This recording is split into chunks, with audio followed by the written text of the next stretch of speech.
Here at Five Star Stadium in Macon, Georgia, it's a whiteout day, and kids of all ages have settled in, getting ready to take in a Southern Conference showdown. The Western Carolina Catamounts are in town to take on the Mercer Bears.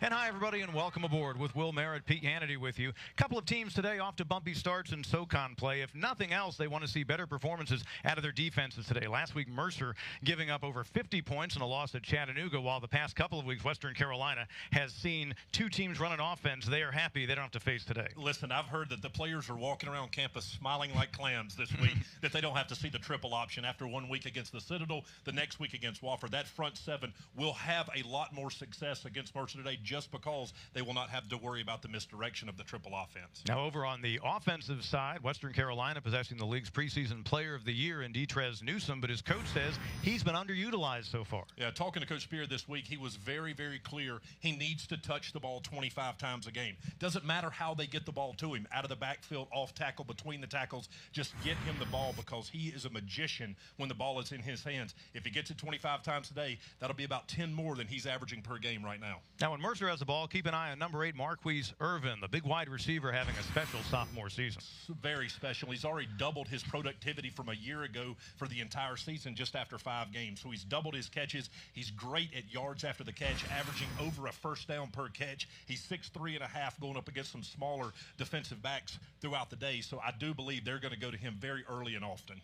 Well, last year, Western Carolina scored in the final minute to seal a 3-point win. Today, they're going to go after their 3rd win in the series, and as many meetings with the Bears. Mercer trying to protect the home field. We noted it's whiteout day. We're going to see white helmets for the Bears for the first time. Catamounts trying for their first SoCon win of the year. We kick it off when we come back. 2nd down. And firing, and the tight end has it, and Aubrey Payne will have a first down out of bounds in Mercer territory. This last week in the concussion protocol. There's Terrion Robinson. Great job holding on to the ball as he was hit hard by Zach Jackson, but a 15-yard pickup. Clock will stop on the first down. NFL coaches and NFL scouts are salivating over the fact that he might just be this guy. Look at this play. Lateral. Terrion Robinson to Newsome, and there he goes for the score. 28 yards on the play, and a bit of giving it right back to them for Western Carolina, because a couple of weeks ago up in Lexington, Virginia, it was the Bears that ran a hook and lateral late to force overtime, and right there, first score of the game comes on a trick play for Western Carolina. We were just talking about how versatile Newsome was. Halftime continues here at Five Star Stadium in Macon, Georgia, on the campus of Mercer University, visiting Western Carolina. That late touchdown in the opening half, they've got the 7-3 lead.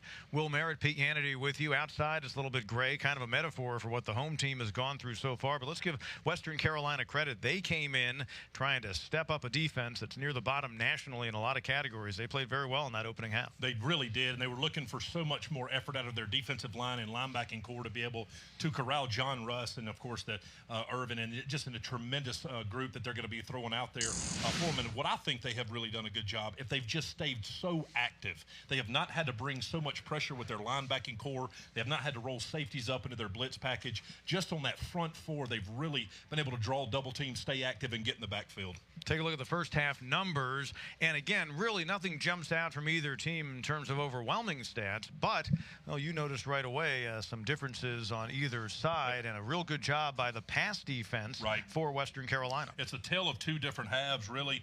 The half on offense, the half on defense. You look at Western Carolina, total yardage is about the same, but Western Carolina not been able to get the running game going, so good job by Mercer. And then, of course, Mercer doing a really good job of being able to ground it out. And, of course, the exact opposite on the other side, where Mercer has been able to run the football very effectively. Detrez Newsome, listed as a running back, began the game taking direct snaps as a quarterback. That was an 18-yard run that got him to 2,000 in his career, and then this one of the better plays all year for Western Carolina. And we had just talked about how versatile he was. He can catch the ball out of the backfield, and he also can run the ball between the tackles. He can do it all, and a beautifully designed trick play with the hook and lateral. And, of course, Newsome is one of those guys that when he gets the ball in his hands, we know good things will happen. We've said it before. We'll say it again. They want him to touch it 25 times. He's well on pace to do that, which will be about 10 totes more than what he's averaging in the first half of the season. And so far, you saw the nice balance, about 100 yards and about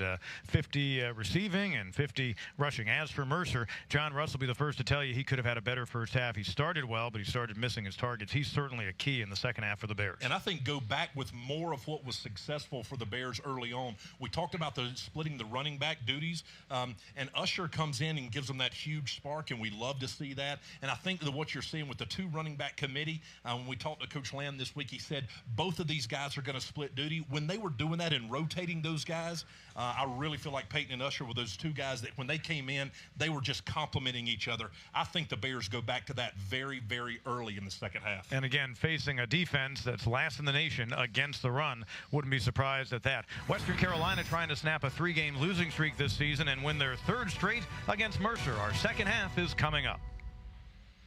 Having him walk it off as he took a shot in the left leg. So second down and a deep ball. Adams looking for Swan, and he goes up and he makes the catch.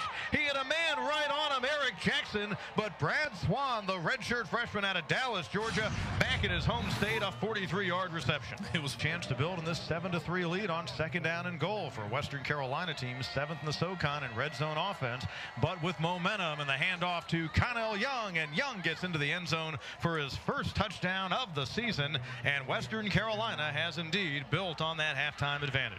Best drive they've had in a while. Russ, a little reverse pass. Walker, the tight end, open, has it. Touchdown for the Bears. Sam Walker, a little down and out play. It has worked before this season. There is a late flag thrown.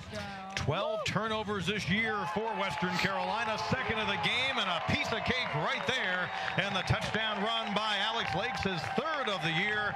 Appalachian returns it, takes the 1-point lead, and then, of course, received the kickoff. Deflected, caught, touchdown! Marquise Irvin. First and 10 at the 43 of the Bears. So Western Carolina lost the momentum, trying to get it back. Long ball that time. Adams connecting for the touchdown. Terrion Robinson, his favorite target, pulling it in. Fourth TD catch of the year for Robinson. And look at Coach Spear down here. Field scores another touchdown, and this is Curtis on the slant in stride, gets past one, and finally hit from behind, stays on his feet, inside the 15, the 10, and then knocked out of bounds near the 5. Boy, Chandler Curtis has a different gear than anyone else we see on the field today. Yeah. Russ looking to throw on second half toward the end zone, caught for the touchdown. And fittingly, on the receiving end is Chandler Curtis. He's the guy who got him down there, and he completes the drive with his first receiving touchdown of the season. And just like that, back out to a 9-point game. At 16, better than their season average. They came in third in the league with a more than respectable 44%, and into the end zone for the touchdown. Notice Alex Lakes running with his, and Bobby Lamb and company getting their first win ever against the Catamounts. Granted, just the third meeting, but they snapped their 2-game skid, and the Bears getting back to 500 overall and 500 in the league. We started the telecast saying each defense wanted to improve. Well, in some respects, maybe they did in some things, but at the end of the day, I really think the big story in this game was John Russ putting away what was a very bumpy first half, especially throwing the ball on the Mercer quarterback, a huge part of that turnaround in the second half. I think you hit the nail on the head. I think the defenses did improve and showed tremendous improvement. You had a 7-3 halftime score, so the defenses were playing fantastic, but you also have two highly intelligent coaches with huge football acumen, and so they made adjustments at halftime, and you just heard Coach Lamb talk about it. We alluded to it during the broadcast as well, Pete. He came out there wanting to run the football, but they gave him the avenues to throw it, and John Russ found his groove. He found it with the comeback routes with his wide receivers, and the rest is pretty much history. Now, you also have to say Western Carolina did an awful lot to help Mercer out in that category with the huge turnovers at very pivotal moments of that second half. And, hey, give Mercer credit. They capitalized on every single one of those turnovers, and that's why they were able to take those huge swings on the scoreboard there in the third quarter. Yeah, big numbers in this game. 5 Western Carolina turnovers to just 1 for Mercer. Mercer, a very efficient team last year trying to get that way, but this year it has been a disaster in the turnover category for Western Carolina. So Mercer coming away with the victory today, and Western Carolina dropping their 4th straight while the Bears get back to 500. We say so long long from here at Five Star Stadium in Macon, Georgia. Thanks to help in the booth from our statistician Brandon Chambers and to our great crew. And to watch this entire game on replay,